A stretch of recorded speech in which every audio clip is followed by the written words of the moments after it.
تو یہاں اس سے پہلے کہ غنیمت کے باقاعدہ تقسیم کے احکام آتے، اللہ اور رسول سے خیانت نہ کرنے کا حکم اللہ نے علیحدہ سے دے دیا۔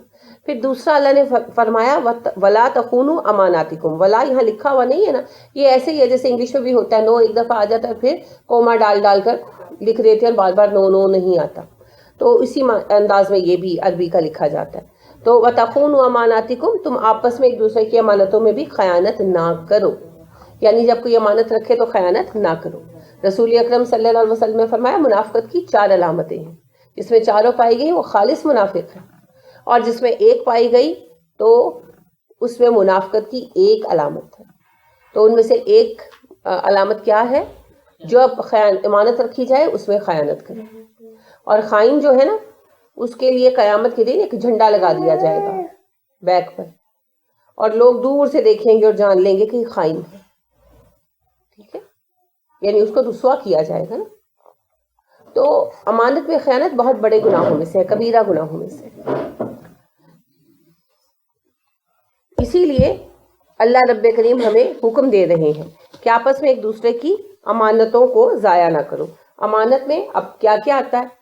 مال سب سے پہلے، کسی نے پیسہ رکھوایا، کسی نے چیز رکھوائی، تو اس میں خیانت نہیں کرنی، ٹھیک ہے، جیسے رکھوایا ویسے کا ویسے واپس کرتا۔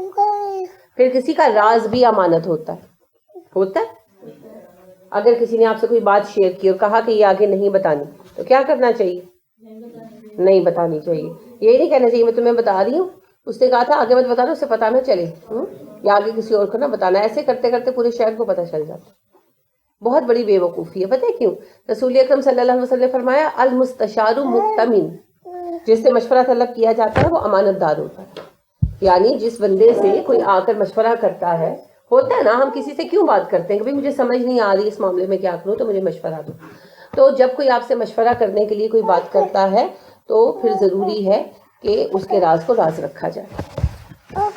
پھر اس کے علاوہ آپ صلی اللہ علیہ وسلم نے ہمیں یہ بھی بتایا کہ مومن ایک دوسرے کے راز کو بھی راز رکھتا ہے، اور آپ صلی اللہ علیہ وسلم نے ہمیں یہ بھی سکھایا کہ غسل دینے والا اگر میت میں کوئی ایسی بات دیکھے جو ناپسندیدہ ہو تو کسی سے بیان نہ کرے، ٹھیک ہے، یعنی غسل دیتے ہوئے اگر میت پہ کوئی بری کیفیت دیکھیں تو اس کو بیان نہ کرے، منع فرمایا۔ یہاں تو مزے لے لے کر جھوٹی بھی باتیں بتائی جاتی ہیں نا، قبر سے یہ نکل آیا وہ نکل آیا، ان میں زیادہ تر باتیں من گھڑت ہوتی ہیں، اور آپ صلی اللہ علیہ وسلم نے یہ بتایا کہ غسل دینے والا اگر کوئی بری بات دیکھے تو نہ بیان کرے۔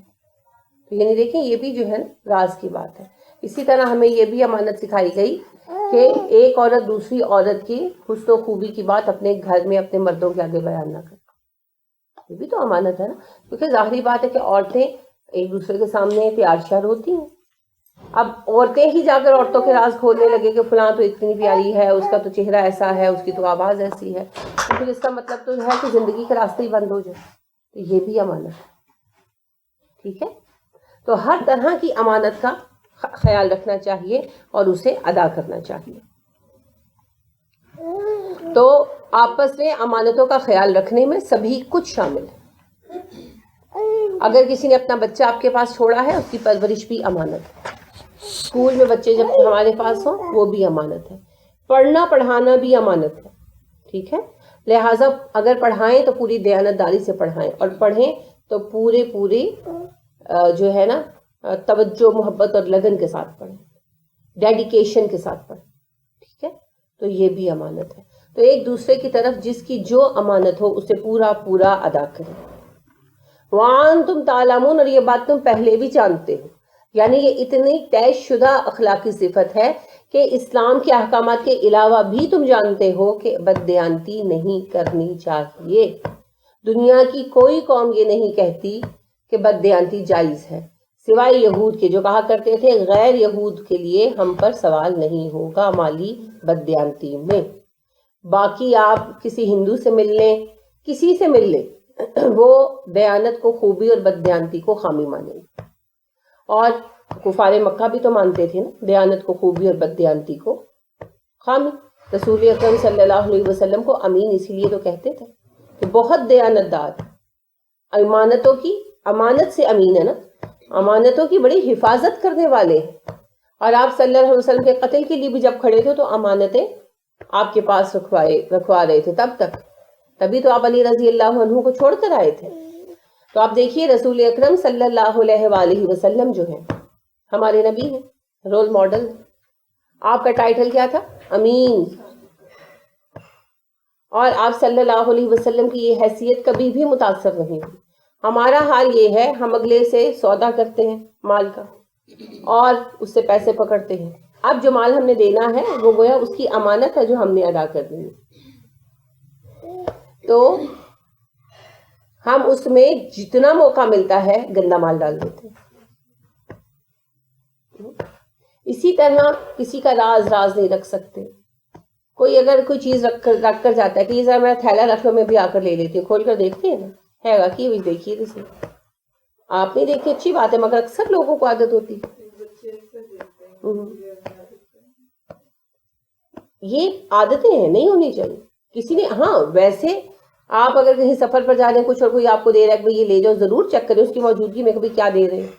کہیں وہ منشیاتی دے کر آپ کو اریسٹ نہ کروا دے، وہ اور بات ہے، مگر اس کی موجودگی میں چیک کریں.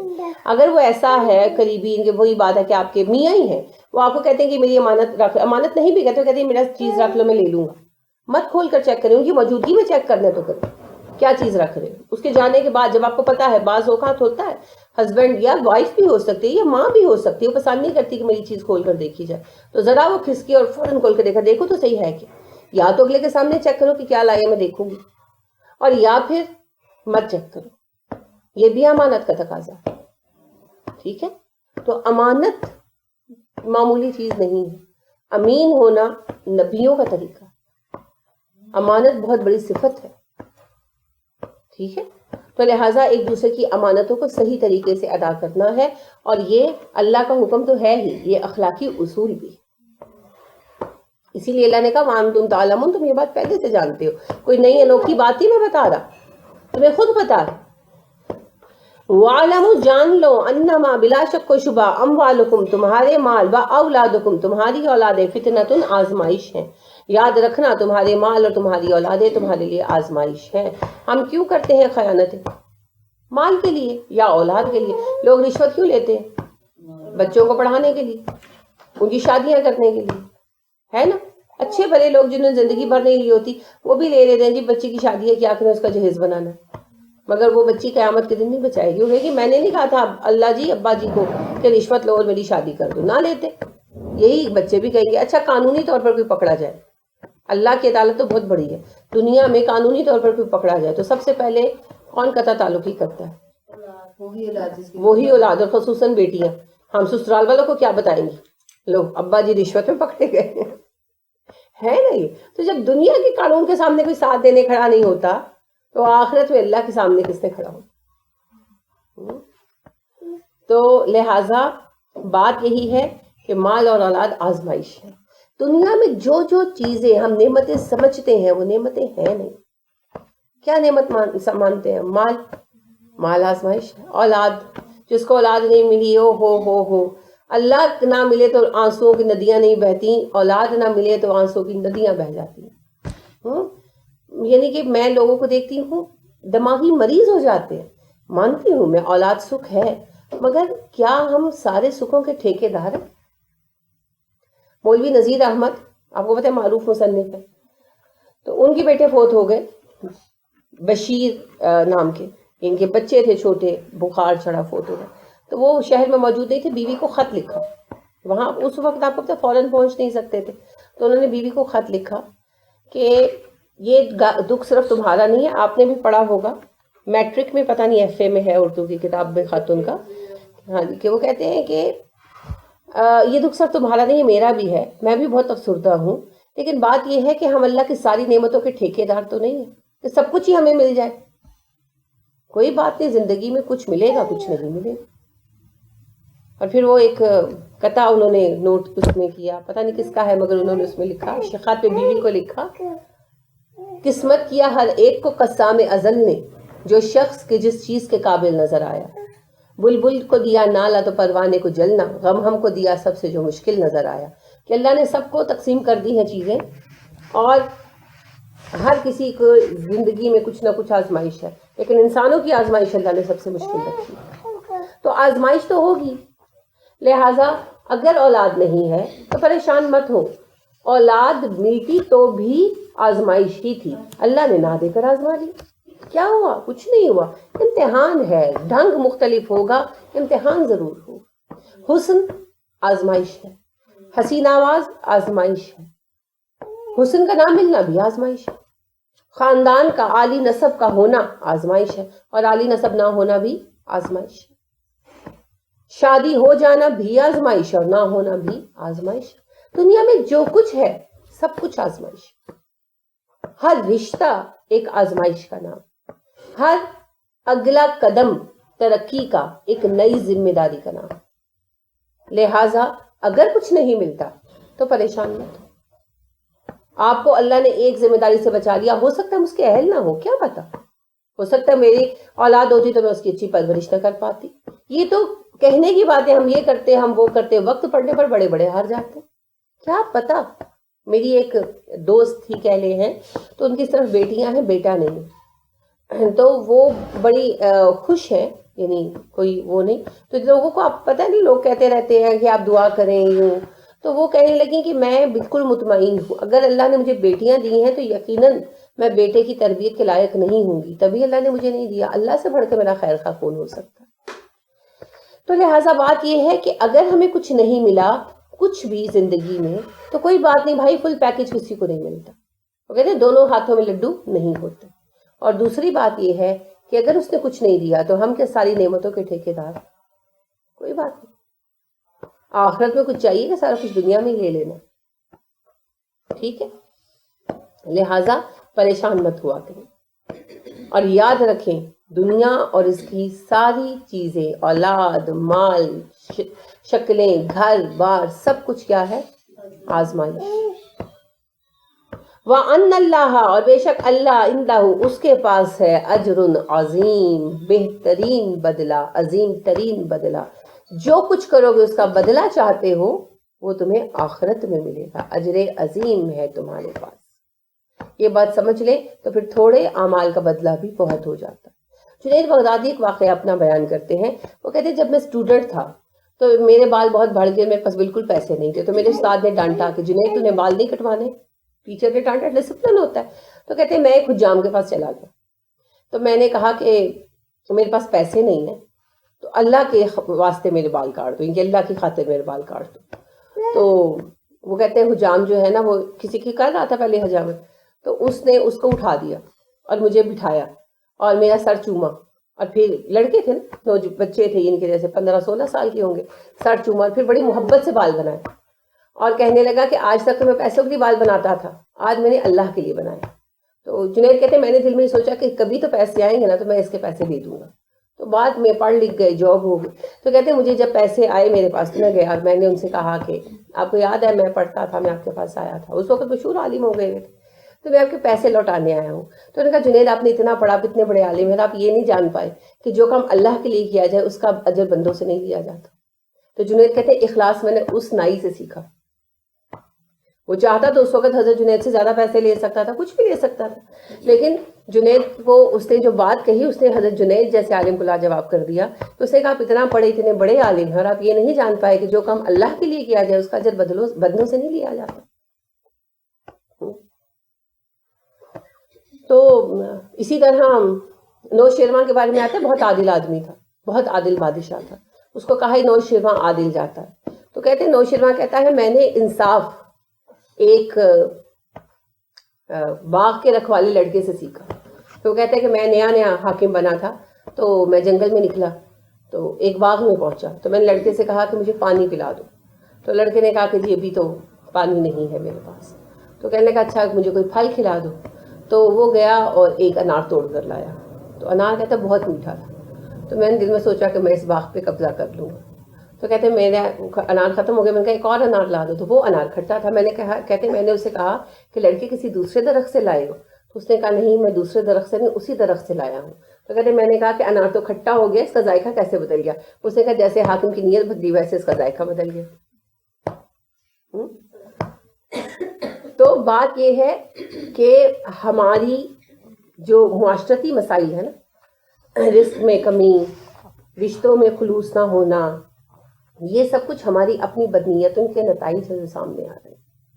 تو امانتیں ادا کریں گے نا، رشتے ادا کرنا، پیسے ہی نہیں رشتے ادا کرنا، رشتوں کے حقوق ادا کرنا، تو اس کی وجہ سے زندگی میں سکھ آئے گا. اور پھر اجر اللہ سے توقع رکھیں گے نا تو کام آسان ہو جائیں گے. جیسے ہم اپنے بچوں سے خوش نہیں رہتے، بہوؤں سے خوش نہیں رہتے، بہن بھائیوں سے خوش نہیں رہتے، ہم کہتے ہیں جی ہم نے اتنا کیا، انہوں نے کیا کیا. اگر آپ نے اللہ کے لیے کیا تو پھر لوگوں سے اجر کی توقع نہ کریں. آپ خوش رہیں گے، لوگ آپ کے لیے تھوڑا سا بھی کریں گے آپ خوش ہو جائیں گے، اور نہیں کریں گے تو آپ رنجیدہ نہیں ہوں گے. لوگ بھی خوش رہیں گے کہ آپ ان سے توقعات نہیں لگاتے. دیکھیں جو بوڑھے ہوتے ہیں نا، اور بوڑھے تو سبھی ہوتے ہیں، لیکن جو بوڑھے ایسے ہوتے ہیں کہ ہر وقت اعتراض کرتے رہتے ہیں، انہیں یاد آ گئی تو بیٹھ ہی آ کے، ان کے پاس کوئی نہیں بیٹھتا. اور جن اماں جی یا بابا جی کے پاس کوئی جا کر بیٹھے اور کہتے ہیں اوے تو آ کے بیٹھی، بہت اچھا لگیا، کی حال ہے، یہ کیا وہ کیا، تو ان کے پاس سارے گھس گھس کے بیٹھتے ہیں. کیونکہ ہر کوئی کسی نہ کسی پریشانی کا شکار ہے. ایسے بندے کے پاس بیٹھنا چاہتا ہے جو اس کا بوجھ اتارے، نہ کہ بوجھ بڑھائے. تو اگر آپ لوگوں سے توقعات کم کر دیں گے، لوگ آپ کے قریب ہو جائیں گے. کسی نے علی رضی اللہ عنہ سے پوچھا، میں چاہتا ہوں کہ لوگ مجھ سے محبت کریں. انہوں نے کہا لوگوں پر اپنا مال خرچ کیا کرو. کہنے لگے میں چاہتا ہوں لوگ میرے قریب ہو جائیں. انہوں نے کہا لوگوں سے توقعات ختم کر دو. ہے نا، جو بندہ ہر وقت قرض مانگتا ہے اس سے کوئی ملتا ہے؟ اصول ہیں، یہ زندگی کے اصول ہیں، یہ انسانی فطرتیں ہیں، ان کو بدلا نہیں جا سکتا. تو لہٰذا کیا کریں، اجر کی توقع اللہ سے رکھیں. اس طرح کوئی آپ کے لیے تھوڑا بھی کرے گا آپ خوش ہو جائیں گے، اور آپ اگلے کے لیے کھلے دل سے کریں گے. آپ کبھی ڈپریس نہیں ہوں گے، کبھی پریشان نہیں ہوں گے. ٹھیک ہے، اپنا کام کریں اور توقع اللہ سے رکھیں. میرا اجر میرے رب کے پاس ہے، ان اجری عند رب العالمین. تو بس اس چیز کو اپنی زندگی کا موٹو بنا. یا ایھا الذین آمنوا، اے ایمان والو، ان اگر تتقوا تم ڈرو گے اللہ سے، یجعل لکم وہ بنا دے گا تمہارے لیے فرقانن. فرقان کیا ہوتا ہے؟ کسوٹی، حق اور باطل کو الگ کرنے والا. زندگی میں بہت سارے موقعوں پر ہمیں یہ مسئلہ پیش آتا ہے کیا کریں اور کیا نہ کریں. بچوں کے رشتے کرتے وقت، بہت سارے چھوٹے چھوٹے معاملوں میں، نوکری سلیکٹ کرتے وقت بہت مشکل ہوتا ہے نا. وہ ایک نظم بھی ہے کسی شاعر کی، بہت بڑا دشوار ہوتا ہے ذرا سا فیصلہ کرنا، کہ جیون کی کہانی کو بیان بے زبانی کو کہاں تک یاد رکھنا ہے، کہاں سے بھول جانا ہے، کسے کتنا بتانا ہے، کس سے کتنا چھپانا ہے، کہاں تک ساتھ دینا ہے، کہاں سے لوٹ آنا ہے. بڑا دشوار ہوتا ہے ذرا سا فیصلہ کرنا. تو واقعی زندگی میں فیصلہ کرنا بہت دشوار ہے. فیصلہ پورا کرنا اتنا مشکل نہیں جتنا فیصلہ لینا مشکل. اور فیصلہ کرنے کی قوت ہی فرقان ہے. صحیح فیصلہ کرنے کی قوت، صرف فیصلہ نہیں، صحیح فیصلہ. کہ حق، جب بھی آپ کے سامنے بات آئے گی، ایک بات صحیح ہے غلط ہوگی نا، حق اور باطل ہوگا، تو اس میں سے حق کو چننا.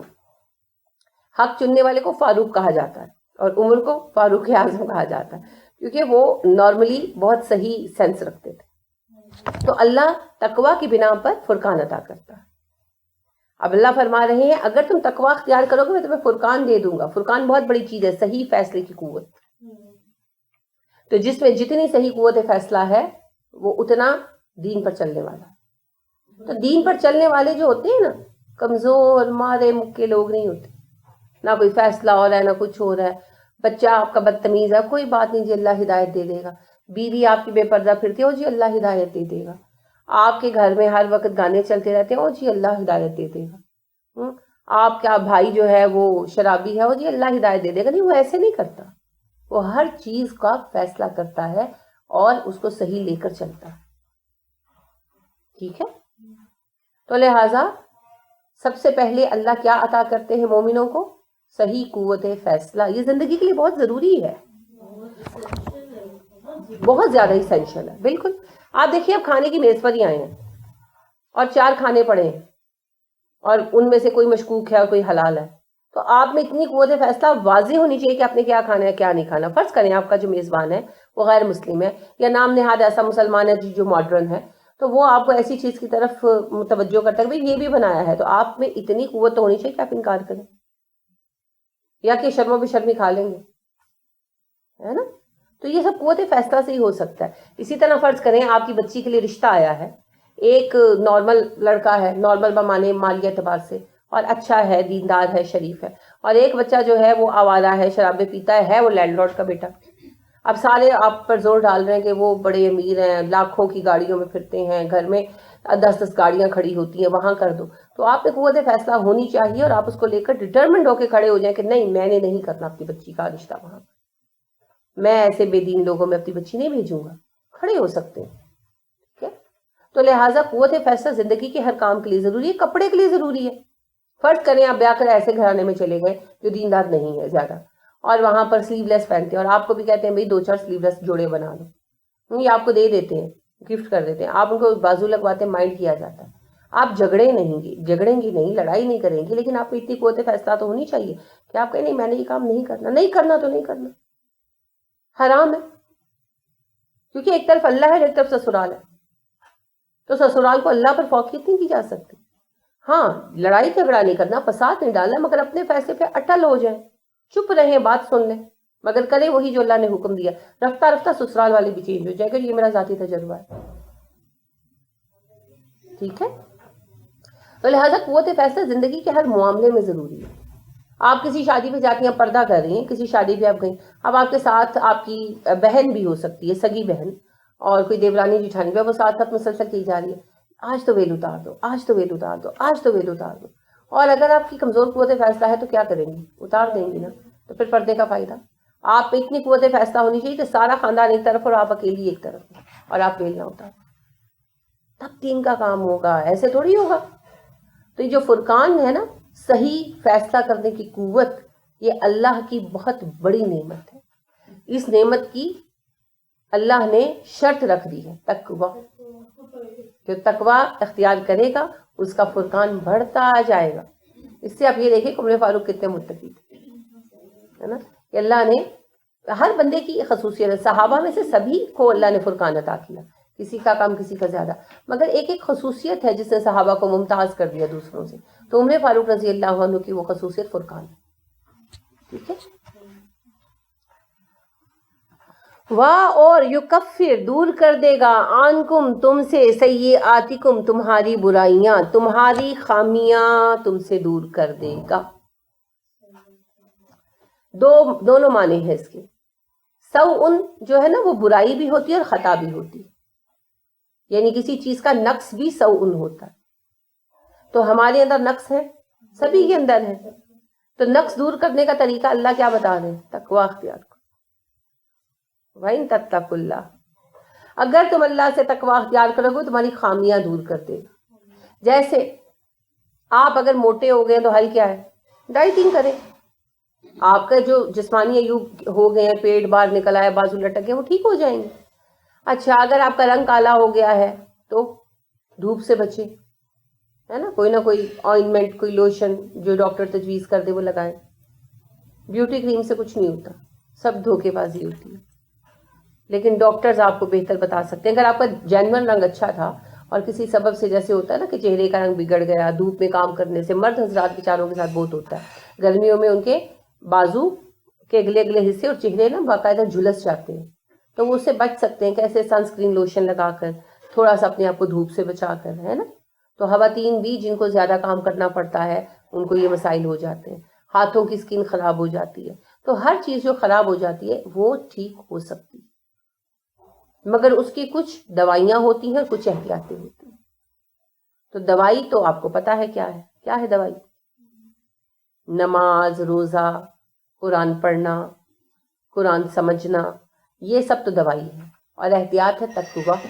تقوی کا مطلب یہ بچنا, پرہیز کرو. کس سے؟ ہر بد پرہیزی سے. جب بد پرہیزی سے بھی بچو گے تو پھر کیا ہوگا, شفا ہو جائے گی, اور جو خامیاں پیدا ہو چکی ہیں وہ دور ہو جائیں گی, اور آپ پالشڈ نیچے سے نکل آئیں گے. جیسے کوئی موٹا ہوتا ہے نا, بہت بہت موٹا ہو جائے, تو جب وہ ویٹ ریڈیوس کرتا ہے تو نیچے سے نا وہ ویسے ہی گھڑا گھڑایا نکل آتا ہے. نیچے سے تو کچھ بھی نہیں بگڑا ہوتا, وہ اوپر ایک گندا سا گوشت کا خول چڑھ گیا ہوتا ہے. اسی طرح بگاڑ سے انسان اندر سے مسخ نہیں ہوا ہوتا, ہم نے اپنی اچھائی کے اوپر برائی کا گند ڈال دیا ہوتا ہے. تو وہ جب آپ گند جھاڑیں گے تو نیچے سے ویسے ہی گھڑے گڑائے خوبصورت نکل آئیں گے.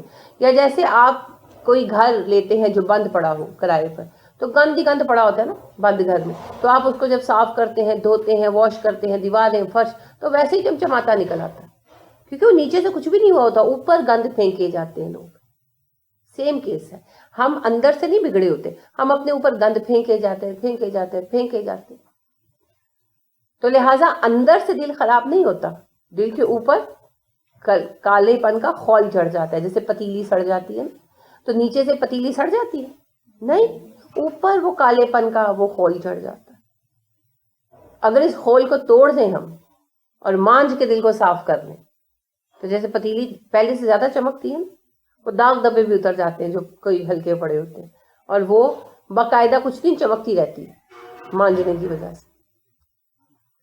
اسی طرح دل بھی چمک اٹھے گا اس مانجنے. تو اللہ یہ ساری خامیاں دور کر دے گا, ٹھیک ہے. وَيَغْفِرْ لَكُمْ, تمہیں بخش دے گا. اچھا, سیئاتکم کا ایک معنی یہ بھی ہے کہ نامہ اعمال سے برائیاں دور کر دے. جو غلطیاں ہو گئی ہیں نا متقین کی, وہ معاف کر دی جائیں گی. وَيَغْفِرْ لَكُمْ, اور تمہیں بخش دے گا, فائنلی تم پر رحم کرے گا, تمہارا نامہ اعمال انشاءاللہ بھاری کر دے گا. وَاللَّهُ ذُو الْفَضْلِ الْعَظِيمِ, اللہ بڑے عظیم فضل کا مالک ہے. اب دیکھیے, نیکی کرنا بہت اچھی بات ہے, لیکن گناہ کرنا ہماری نیکیوں کو کھا جاتا ہے. سمجھ رہے ہیں؟ جیسے آپ دوائی کھاتے ہیں بہت اچھی بات ہے, لیکن آپ بد پرہیزی کریں گے تو فرق کتنا پڑے گا. فار ایگزامپل مجھے استھما, اب میں استھما کی دوائی بھی لیتی رہوں اور اچار بھی کھاؤں, آئس کریم بھی کھاؤں, جوس بھی پیوں, تو دوائی کتنا فائدہ دے سکتی ہے؟ نہیں دے سکتی.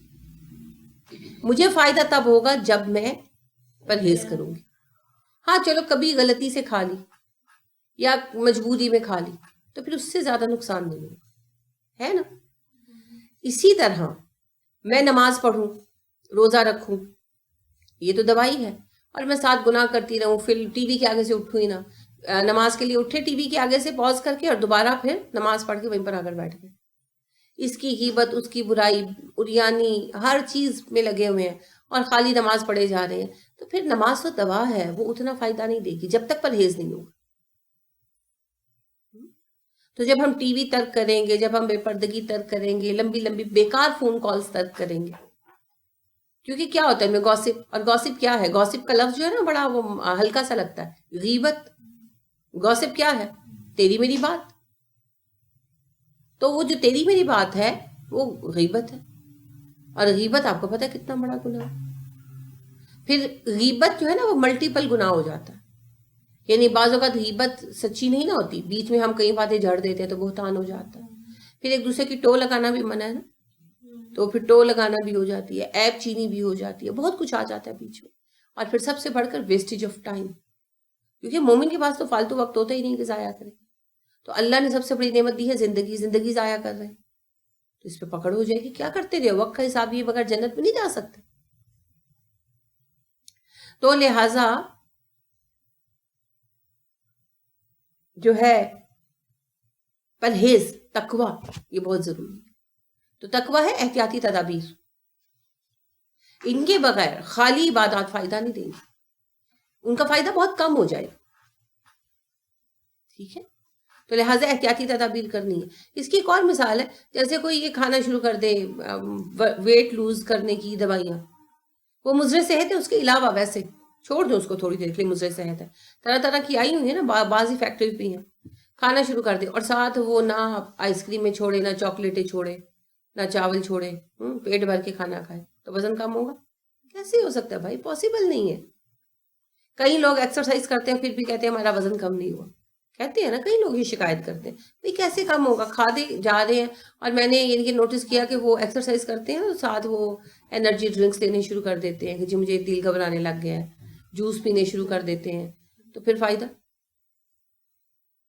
لہٰذا جب تک احتیاط نہیں کریں گے تب تک دوا فائدہ نہیں دے گی. عبادات ہماری دوا ہیں, اذکار ہماری وائٹامنس ہیں, اور تقویٰ ہماری احتیاطی تدابیر ہے, پرہیز ہے. پرہیز کے بغیر ان چیزوں سے ہمیں فائدہ حاصل نہیں ہو سکتا، یہ بات ممکن نہیں، ٹھیک ہے؟ تو یہی یہاں اللہ فرما رہے ہیں اگر پرہیز کرو گے، احتیاطی تدابیر اختیار کرو گے تو کیا 3 فوائد اللہ نے خاص طور پر گنوائے ہیں، کیا حاصل ہوں گے؟ سب سے پہلے صحیح قوت فیصلہ یعنی فرقان، دوسرا تمہارے عیوب ختم کر دے گا، سیئاتکم ختم کر دے گا، تیسرا تمہیں بخش دے گا۔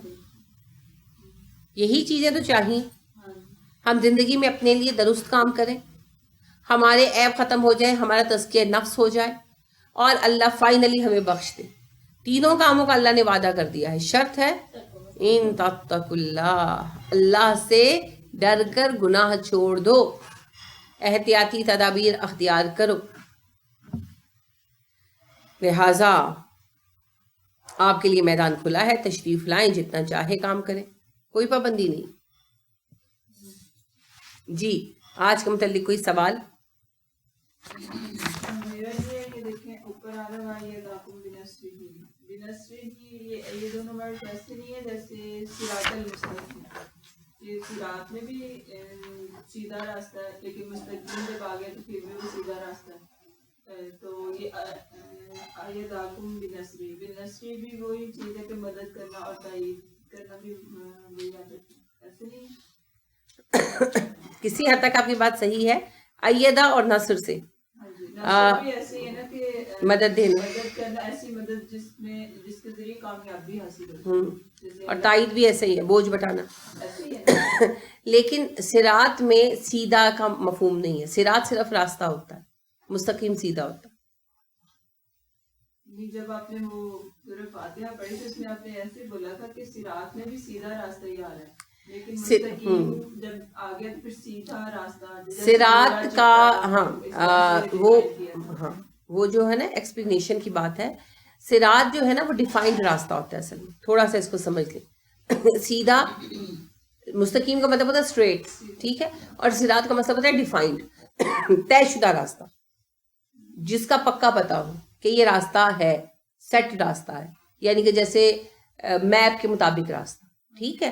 تو صراط کو مزید واضح کرنے کے لیے پھر ساتھ مستقیم آیا کہ نہ صرف یہ راستہ ڈیفائنڈ ہے کہ ہمیشہ نیکوکار اسی پر چلے ہیں، بلکہ یہ سیدھا بھی ہے، اس میں بل پیچ نہیں ہے۔